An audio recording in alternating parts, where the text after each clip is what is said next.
Englishtown. What's up, Gerard? Hey, Mike, how's it going? Good. What's happening? Good. It's probably the last time I get to call you, so good luck, whatever. Thank you. Good luck to you. What's going on? So I was thinking about the Ball family going to Lithuania, and at first I had mixed feelings, but really it's no different than a young soccer player going over to Europe. You know, I remember I actually had a teacher in high school. His son, when he was about 8 or 9 years old, went over to AC Milan and played in like their junior. I don't mind it. It's okay as long as his father goes with him. I don't care.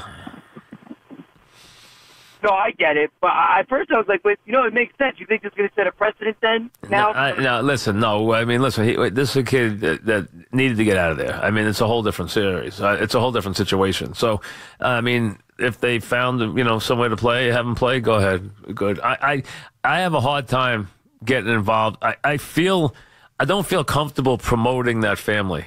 Nothing to do with the kid on the Lakers. Nothing to do with him. Let him become a player. But I just think the whole thing is just a joke. I have to admit. Jason Hofstra, what's up? Hey, Mike. How are you? Good. What's happening? Hey, I just wanted to add to the chorus of thanks for all your years. I'm one of those guys in his late 20s who grew up listening in his dad's car. And later in my life, I got my master's and then PhD and was lucky enough to get a professor job here at Hofstra. And I've been listening to you all the way through hundreds of hours of research and writing. So thank you so much for helping me. Wow. What do you do at Hofstra? I'm a professor of meteorology and climatology. Meteorology and climatology. Is global warming real? You're going to try to get me in trouble on air here. Yes, the climate is changing, and humans have some influence on it. And, of course, it's up to debate as to, some impacts with there being some natural influences. But, yes, humans influence climate. No, but so in a word, global warming is real. Yes. Okay. That's all. Because you hear a lot of times people debate it. And, so I just there's a learned professor who says global warming is real. Jeff in Jersey Shore. What's up, Jeff?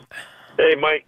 So many things I want to say to you, but I'll try to be brief, Mike. I'm going to miss so many things, but I'm going to miss the bits about horse racing, what you've done to enlighten people over the years with Brad down at Monmouth Park, and hope to see you there someday. And I can remember talking to you about things that, when that kid died in that lift out at Ohio, I think it was out at Ohio State. Yes. And you were wondering how something like that could happen. You talked to me, a safety guy, and we try to explain how those kind of things aren't supposed to be used in the wind. You touched up on so many things, but you and Dog with that pink Cadillac, oh, my God. I could just roll thinking about that and getting all my all my friends that weren't Yankee fans, calling them up and say, you got to get on the Cadillac. Those were the best days, Mike. Thank you so much. God bless you and your family. Oh, thank you. Thank you. It's getting a little emotional there, but thank you very much. Frank in Spring Lake. What's up, Frank? Hey, Mike. How are you? Good, thank you. Good. I'm actually glad I was able to get to you before you retired. 33 years old. I've been listening to you pretty much every day since I got my license, so thank you very much. Thank you. Mike, I wanted to ask you, I'm not sure if you've answered this in the last couple of days, but in all of your time on air, which athlete had the most tragic sort of downfall, or which athlete are you most disappointed with that, sort of had the world and gave it away? I'll hang up and I'll listen to you, and I'm going to miss you. Thanks, Mike. That one's it's a pretty easy one. I mean, Tiger Woods? Well, listen, no, because Tiger Woods had a career that already had earned him $600 or $700 million, and he also had one of the greatest careers of all time. He just didn't have the greatest career of all time. He still had one of the greatest. The guy, and I thought you meant locally. I'm just going to go locally. Sure, okay. You have to look to Doc Gooden. I mean, Doc Gooden's career should have been just incredible. I mean, he was so good early on. I mean, he was incredible. I mean, he was off the charts, and it didn't work. It didn't work out. So locally, I would say him more than anybody else. Frank in Sarasota. What's up, Frank? Hey, doing, Mike? Friday, just like Don McLean said, the day the music died, the day sports radio dies. And that's the truth. Thank you. Thank you. That's the truth. I got to tell you, just to piggyback on a couple other callers, one thing about you that you've always done over 25 years I've been listening to you is something that you did with James Franklin this year. I was outraged, like a lot of other people, about what he did, icing the kicker. We don't have that voice. We don't have that medium that you did and that you have, and that, you're not going to continue to have as much maybe, but you always stuck up for that. And honestly, I thank you for that on so many people because you stuck up. People were so outraged over that Franklin thing, and I can't really think of something else right now, but over the years, you always said these guys are crazy because that's what real sports fans want to do.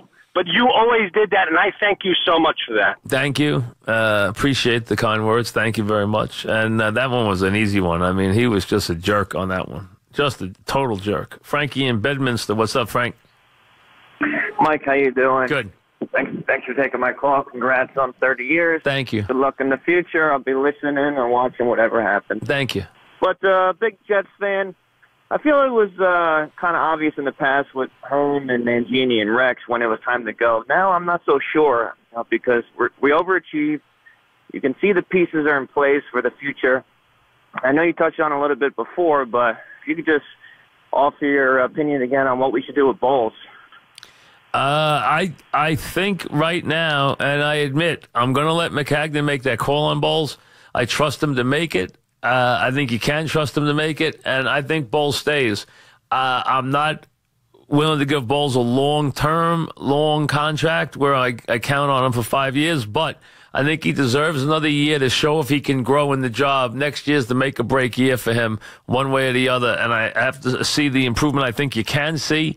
I saw guys with a plan this year. I saw guys play hard. I didn't see that last week, but that's the first time I didn't see that. I'm willing to give him that bit of the benefit of the doubt. But, again, it's got to get better next year, and they have to find a quarterback. James in Glen Rock. What's up, James? Hey, Mike, I just want to correlate something. In the Bronx, there's a college. It's a maritime college, and the Giants used to practice there back in the 50s. But there's a saying at the college, the sea is selective, slow in recognition, but fast in sinking of the unfit. And I just want to correlate to that to your career because you never sank. You've always been afloat. You're like a lighthouse to the talk sports, Well, thank you. Thank you. And I appreciate your time on air. Thank you very much. Very nice of you. Really is. Thank you. Patrick in Ocean Beach. What's up, Patrick? Hey, Mike, really going to miss you, man. You're the greatest of all time. Thank you. With the Jets messing up their draft by winning too many games, I think they're not going to get Rosen or Darnold. What do you think about the potential fit with Baker Mayfield in the Jets? He's going to be a very interesting call, Patrick. I think he's going to be the guy you're going to be debating in the spring more than any other player in that draft. There's going to be a real division on him. His size is not as big as they put. He's not 6'1". The people are going to like him. There's people not going to like him. He's going to be one of the real tricky picks of this draft. And I think he's going to be fascinating. I really do. I think he is going to create a lot of conversation, which is fun, which is what the draft is about, as having conversations about players like that. And I think that is the case, and he's one of those guys you will have that conversation about. We had Joe Namath on earlier. You'll hear that at 6 o'clock. But first, we have another hour to go here.